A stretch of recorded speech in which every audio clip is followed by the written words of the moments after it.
Hello students, BSc part third paper third जिसका नाम angiosperm taxonomy and embryology है, इसका हम अध्ययन कर रहे थे। स्टेमन्स हम पढ़ रहे थे। स्टेमन्स में मैंने पहले आपको कोहिजन्स ऑफ स्टेमन्स के बारे में बताया था। अब हम आज स्टेमन्स के बारे में थोड़ा बेसिक नॉलेज और लेंगे। स्टेमन्स में अगला टॉपिक आता है आपके एडहीजन ऑफ स्टेमन्स। एडहीजन मैंने आपको कई बार बता चुका हूँ। एडहीजन और कोहिजन, एडहीजन मीन्स आसंजन यानी दो डिफरेंट थिंग्स के बीच में, एंड कोहिजन मीन्स संसंजन जो कि सेम थिंग्स के बीच में होता है। तो एडहीजन ऑफ स्टेमन्स का मतलब हो गया, स्टेमन मीन्स उसका जो फिलामेंट और या फिर उसका जो एंथर है वो किसी अदर पार्ट से यदि जुड़ा हुआ, या तो वो हो सकता है स्टेमस जो है वो तल से जुड़ा हुआ हो, या फिर हो सकता है स्टेमस जो है वो गाइनोशियम यानी कि जायंग से जुड़ा हुआ हो। तो उसी का हम यहाँ पे एक एक करके स्टडी करते हैं, ठीक है।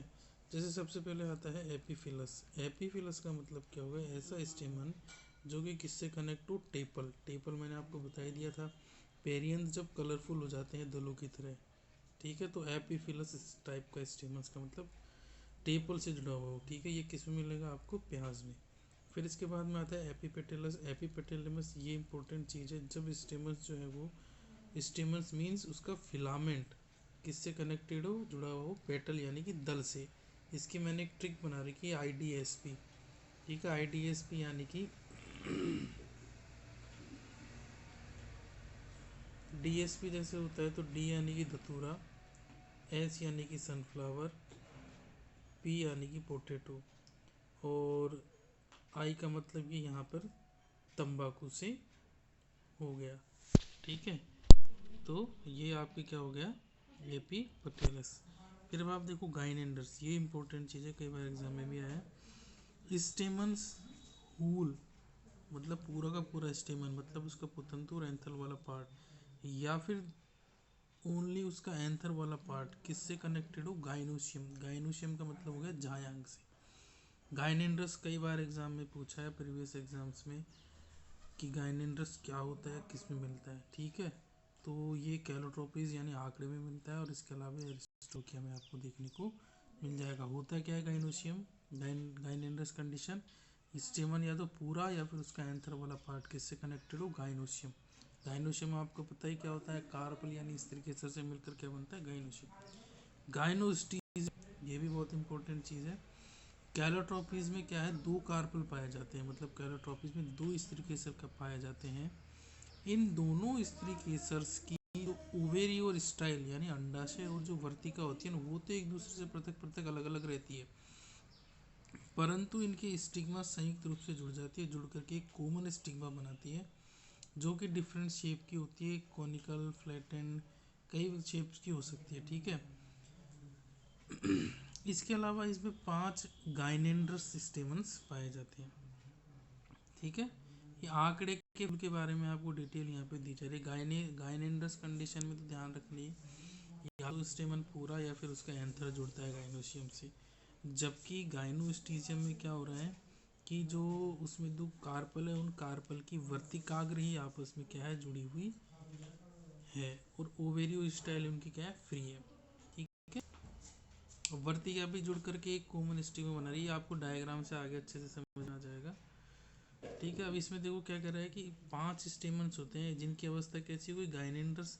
अब इस गाइनेंडर्स में क्या होता है, इनके जो एंथर होते हैं ना, वो इस पेंटा एंगुलर स्टिग्मेटिक हेड में जुड़ जाते हैं और क्या बनाते हैं, गाइनोस्टीजियम। मतलब गाइनोस्टीजियम भी एक तरीके से किस किस के बीच हो गया, उसके एंथर वाले पार्ट और उसके स्टिग्मा वाले पार्ट के बीच में। क्यों, क्योंकि उसमें दो कार्पल है, दोनों की स्टिग्मा आपस में जुड़ करके एक गद्दीनुमा संरचना बना ली।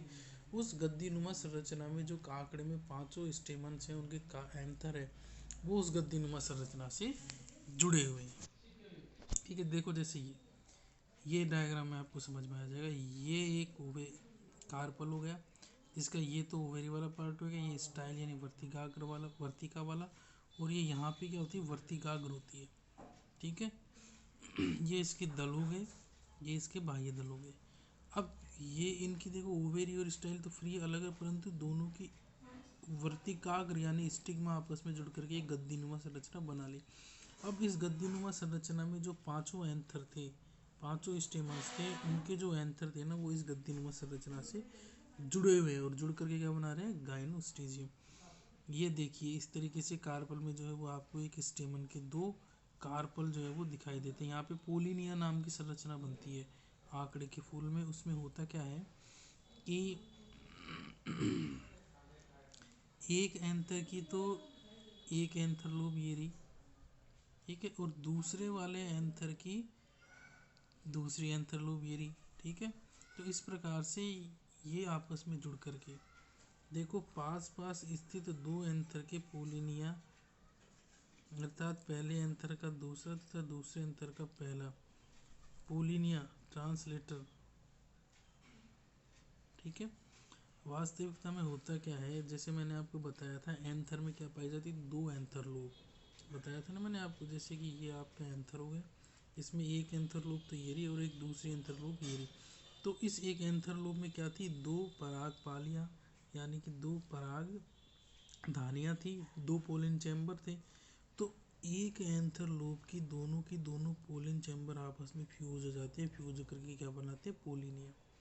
इसी प्रकार से इस एंथर की दूसरी जो एंथर लोब है वो भी, उसके भी सारे के सारे पराग कण या फिर पराग धानियाँ जो दोनों थी वो फ्यूज हो जाती है, फ्यूज होकर के क्या बना लेती है, एक पोलिनिया। 5 स्टेमन्स है तो एक एंथर में कितनी पोलिनिया बनी, एक तो ये, एक ये, दो। इसी प्रकार पांचों स्टेमन्स में कितनी बन गई, टोटल 10। अब हो क्या रहा है, इस एंथर की, इस स्टेमन की, ये जो पुंकेसर है इसकी ये वाली एंथर लोब यानी ये वाली पोलिनिया, और इसके पड़ोस में जो दूसरा पुंकेसर है उसकी भी पहली वाली, जैसे ये पड़ोस में दूसरा हुआ है पुंकेसर तो इसकी ये वाली, ये दोनों आपस में फ्यूज हो जाती है। फ्यूज होकर के क्या बनाती है, एक विशेष प्रकार की संरचना बनाती है जिसको अपन क्या बोलते हैं, ट्रांसलेटर। ये रहा आपके यहाँ पे डायग्राम में आपको दिखाई दे जाएगा, ये क्या है, ट्रांसलेटर है।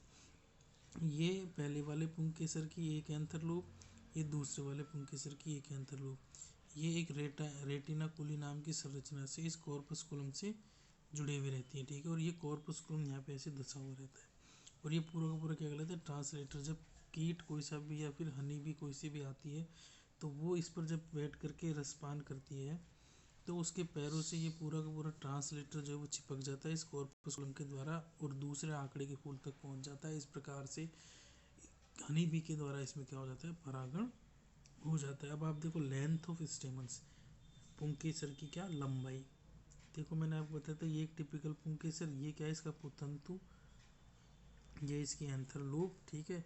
तो पुंकेसर की लंबाई भी अलग अलग फ्लावर्स में अलग अलग होती है। अब लंबाई से बेसिकली यहाँ पे इस पुतंतु की लंबाई से, क्योंकि इसी की लंबाई मतलब स्टेमन्स की लंबाई। तो देखो होमोडाइनेमस, होमोडाइनेमस में क्या हो गया, एक जो फ्लावर है उस फ्लावर में जितने भी स्टेमन्स हैं उनके सबके फिलामेंट क्या है, सेम लेंथ की। ये तो होमोडाइनेमस हो गया। हेटेरोडाइनेमस में क्या हो गया, पुंकेसरों के फिलामेंट अलग अलग लेंथ के। अब देखो आप डाइडाइनेमस, ये इंपॉर्टेंट चीज़ हमें पूछ लेते हैं, डाइडाइनेमस अवस्था किसमें पाई जाती है। तो डाइडाइनेमस का मतलब क्या हो गया, एंड्रोशिया में टोटल कितने स्टेमन्स, 4, दो के फिलामेंट तो लंबे होते हैं और दो के क्या हो जाएंगे छोटे। किस में मिल रही है आपको, ओसीमम यानी तुलसी में।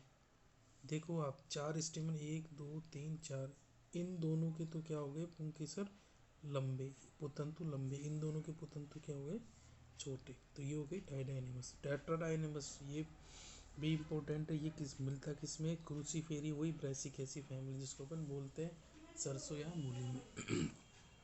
टोटल कितने स्टेमन्स, 6 स्टेमन्स। दो स्टेमन्स तो बाहर वाले चक्कर में होते हैं, छोटे होते हैं, और 4 स्टेमन्स अंदर वाले चक्कर में होते हैं, लंबे होते हैं। देखो जैसे कि दो स्टेमन्स जो है ना बाहर वाले चक्र में कौन से,